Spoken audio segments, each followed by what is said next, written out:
집값이 다시 오르고 있습니다. 그런데 이번에는 강남 이야기가 아닙니다. 구리, 동탄, 기흥, 이 세 지역이 갑자기 뜨거워지고 있습니다. 그리고 정부가 이 세 곳을 주시하고 있습니다. 규제가 다시 시작될 수 있다는 신호가 나오고 있습니다.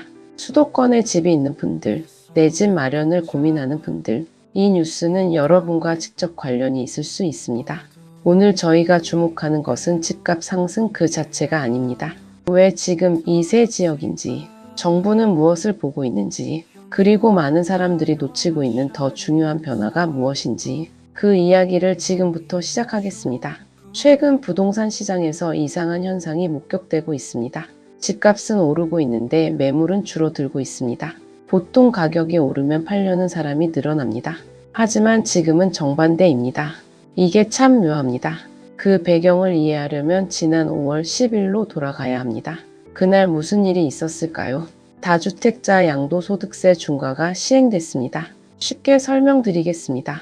집을 여러 채 가진 사람이 팔 때 세금 부담이 크게 늘어난 것입니다. 그 결과 일부 다주택자들이 매물을 걷어들이기 시작했습니다. 파는 것보다 버티는 게 낫다고 판단한 것입니다. 수치를 보면 더 명확합니다. 서울 아파트 매물은 양도세 중과 시행 이후 약 9% 감소했습니다. 구리시는 8% 넘게 줄었습니다. 화성 동탄구는 무려 13%가 넘게 감소했습니다. 용인 기흥구도 마찬가지입니다. 시장에서 나오는 집이 줄어든 것입니다. 그런데 사려는 수요는 줄지 않았습니다. 오히려 늘고 있습니다. 공급은 줄고 수요는 늘면 가격은 한 방향으로만 움직입니다. 그래서 지금 집값이 오르고 있는 것입니다. 지금까지의 핵심을 한 문장으로 정리하면 이렇습니다. 규제가 오히려 매물을 잠그는 역효과를 낳으면서 집값 상승으로 이어지고 있습니다. 그렇다면 왜 하필 구리, 동탄, 기흥일까요? 그 이유를 다음 파트에서 구체적으로 살펴보겠습니다. 한국부동산원 통계를 기준으로 말씀드리겠습니다. 올해 2월부터 4월까지 석 달 동안 집값이 2% 이상 오른 수도권 비규제 지역은 딱 세 곳입니다. 경기도 구리시, 화성 동탄구, 용인 기흥구. 구리시가 4.16% 올랐습니다. 서울을 포함한 수도권 전체에서 가장 높은 상승폭입니다. 동탄구는 3.04%, 기흥구는 2.70%, 모두 눈에 띄는 숫자입니다. 거래량도 폭발적으로 늘었습니다. 구리시 아파트 거래량은 작년 같은 기간보다 265% 증가했습니다. 동탄구는 136%, 기흥구는 115%, 2배, 3배 늘어난 것입니다. 이런 거래 급증은 일반적인 시장 흐름이 아닙니다. 뭔가 특별한 이유가 있다는 의미입니다. 공통점부터 짚어드리겠습니다. 이 세 지역은 현재 비규제 지역입니다. 대출 규제가 상대적으로 덜합니다. 세금 부담도 규제 지역보다 적습니다. 전세를 끼고 매수하는 갭 투자도 가능한 지역입니다. 지난해 1015대책에서 규제 지역으로 지정됐던 서울과 일부 수도권과 달리 이 세 곳은 그 규제망에서 빠져 있었습니다. 그 결과 규제 지역의 수요가 이쪽으로 이동하는 이른바 풍선 효과가 나타났습니다. 여기에 지역별 호재까지 겹쳤습니다. 구리시는 GTX B 노선 건설 기대감이 있습니다. 광역급행철도가 생기면 서울 도심 접근성이 크게 달라집니다. 준한강벨트라는 기대감도 작용하고 있습니다. 재건축 사업도 추진 중입니다.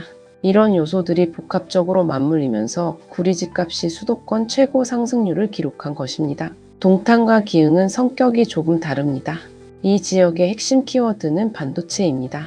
삼성전자, SK하이닉스, 그리고 반도체 관련 기업들이 밀집한 반도체 벨트입니다.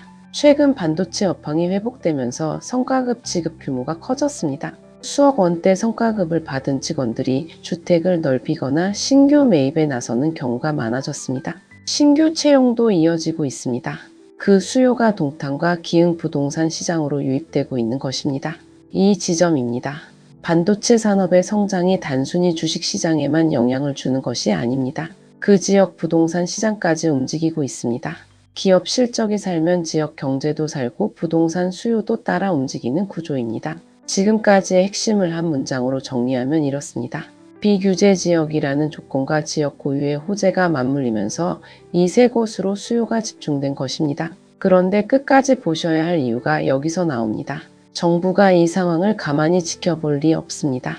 무슨 카드를 꺼낼 것인지 다음 파트에서 살펴보겠습니다. 이제 규제 이야기를 해보겠습니다. 많은 분들이 이번 뉴스를 집값 상승 소식 정도로 보십니다. 구리가 올랐다. 동탄이 비쌌다. 여기서 멈춥니다. 하지만 더 중요한 것은 정부가 어떻게 반응하느냐입니다. 개별 사건이 아니라 더 큰 흐름입니다. 정부가 규제 지역을 지정하는 기준이 있습니다. 조정 대상 지역은 직전 3개월 집값 상승률이 해당 시도 소비자 물가 상승률의 1.3배를 초과해야 합니다. 투기가율 지구는 1.5배를 초과해야 합니다. 지금 경기도 소비자 물가 상승률은 1.19% 수준입니다. 1.3배는 1.54%, 1.5배는 1.78%입니다. 구리는 4.16% 올랐습니다. 동탄은 3.04%, 기흥은 2.70%, 세 곳 모두 이 기준을 훨씬 초과합니다. 정량적 요건은 이미 충족된 상태입니다. 헷갈리는 분들을 위해 정리해드리겠습니다. 규제 지역에는 두 가지가 있습니다. 조정 대상 지역과 투기가율 지구입니다. 조정 대상 지역이 되면 주택담보대출 비율이 낮아집니다. 세금 부담도 달라집니다. 투기가율 지구가 되면 규제가 더 강해집니다. 청약 자격도 까다로워집니다. 여기에 토지거래허 가구역까지 더해지면 이야기가 달라집니다. 토지거래허 가구역은 거래 자체를 제한하는 성격이 강합니다. 집을 사려면 관할구청의 허가를 먼저 받아야 합니다. 실거주 목적이 아니면 사실상 매수가 어렵습니다. 갭 투자는 불가능해집니다. 이 세 가지가 동시에 적용되면 시장 분위기는 단기간에 크게 바뀔 수 있습니다. 문제는 이게 아닙니다. 모두가 놓친 진짜 포인트는 따로 있습니다. 정부가 지금 집값보다 더 주목하는 것은 기대 심리입니다. 부동산 시장은 실제 가격보다 앞으로 오를 것이라는 기대가 더 강하게 작동합니다. 사람들이 오를 것이라고 믿으면 지금 사려고 합니다. 매수 수요가 늘어납니다. 매물은 더 줄어듭니다. 가격은 더 오릅니다. 기대가 현실이 되는 구조입니다. 정부가 가장 경계하는 것이 바로 이 기대 심리의 확산입니다. 그래서입니다. 이재명 대통령은 지난 5월 26일 국무회의에서 직접 언급했습니다. 집값이 다시 오른다는데 대책을 세우고 있나? 정부 정책에 대한 국민의 신뢰가 중요하다. 이런 메시지를 공개적으로 내보낸 것입니다. 이 발언은 단순한 관심 표명이 아닙니다. 정책 방향을 예고하는 신호로 시장은 받아들이고 있습니다. 시장에서는 지방선거 직후가 분수령이 될 것으로 봅니다. 63 지방선거가 끝나면 정책 당국이 부동산 관련 대책을 본격적으로 꺼낼 가능성이 크다는 것입니다. 규제 지역 확대, 세제 개편안 공론화, 보유세 강화, 장기 보유 특별 공제 조정, 임대사업자 제도 변경, 여러 카드가 동시에 논의될 것이라는 관측이 나오고 있습니다. 한 부동산 전문가는 이렇게 말했습니다. 반도체 벨트 지역은 수억 원대 성과급을 받아 주택을 넓혀가거나 신규 매입에 나서는 수요가 많아 대비가 필요해 보인다고 했습니다. 또 다른 전문가는 지방선거 이후 부동산 정책 부분에서 대변력이 있을 것이라고 내다봤습니다. 물론 어디까지나 전망입니다. 확정된 것은 없습니다.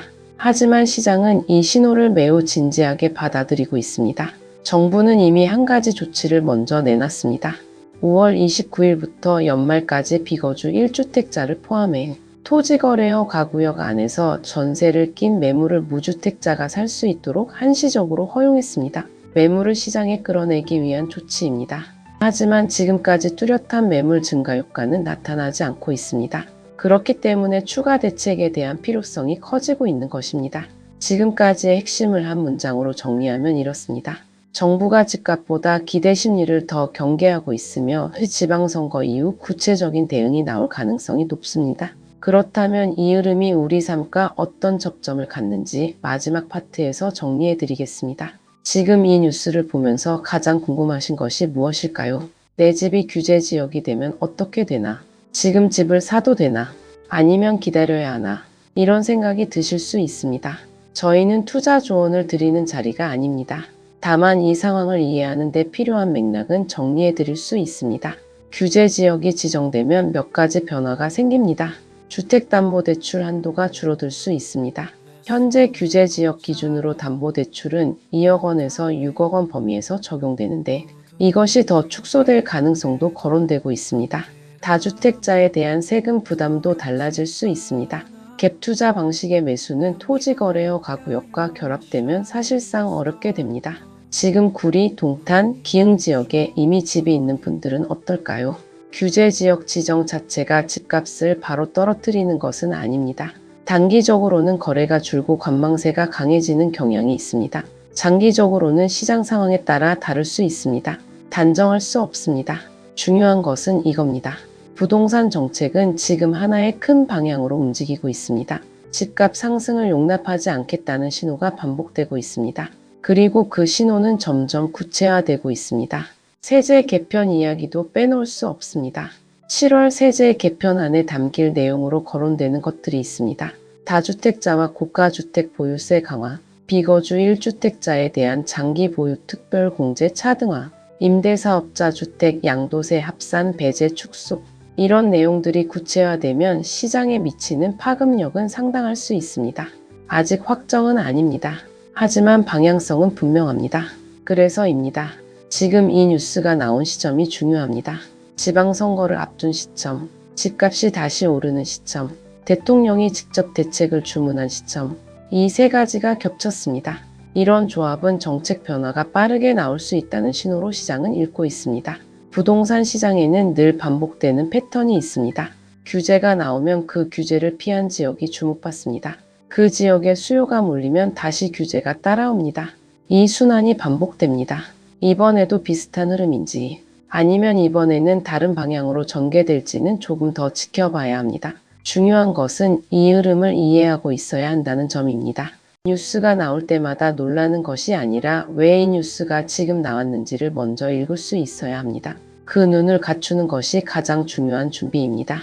오늘 이 자리에서 한 가지 질문을 드리며 마치겠습니다. 정부가 집값 안정을 위해 규제를 더 강화해야 한다고 보십니까? 아니면 시장의 흐름을 어느 정도 허용해야 한다고 보십니까? 그 판단이 앞으로 부동산 정책의 방향을 가를 중요한 기준이 될 수 있습니다. 다음 영상에서는 지방선거 이후 예상되는 부동산, 세제 개편의 구체적인 내용과 수도권 집값 흐름을 더 깊이 살펴보겠습니다. 구독과 좋아요는 한 번 더 생각해 보게 만드는 힘이 됩니다. 오늘도 행복한 하루 되세요. 감사합니다.